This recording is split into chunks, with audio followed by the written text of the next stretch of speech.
Au départ, ses capacités étaient, je dirais, quasiment normales. Elle pouvait donc aller aux toilettes, elle se levait, elle pouvait se mettre à table, faire sa toilette et tout. Bon, à la fin, elle était complètement grabataire, parce qu'à la fin, donc avec la trachéotomie, elle était même branchée sur un respirateur. Donc là, le fil est beaucoup plus court et elle était allongée, quoi, en fait.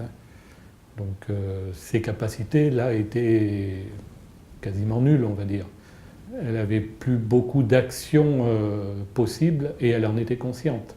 Il a besoin de quelqu'un pour tous les actes de la vie quotidienne, parce qu'il ne peut pas se déplacer par lui-même, il y a plein de choses qu'il ne peut pas faire.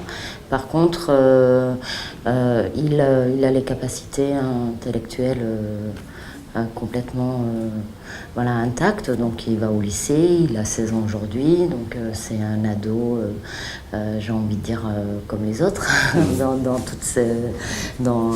tout ce qu'il a envie, dans ses désirs, dans le suivi scolaire. Donc il est capable.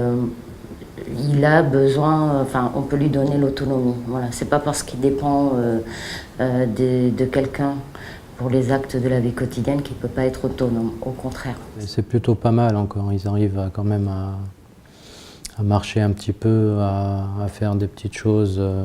Ma mère, je la laisse encore pour la cuisine. Elle pouvait quand même se promener toute seule, prendre le bus, prendre le métro, le cas échéant, ce qui n'est plus tout à fait le cas. On est quand même mariés depuis une bonne 50aine d'années. On a des enfants, on a des petits-enfants. Ce n'est pas parce qu'elle a la maladie d'Alzheimer qu'il faut l'abandonner.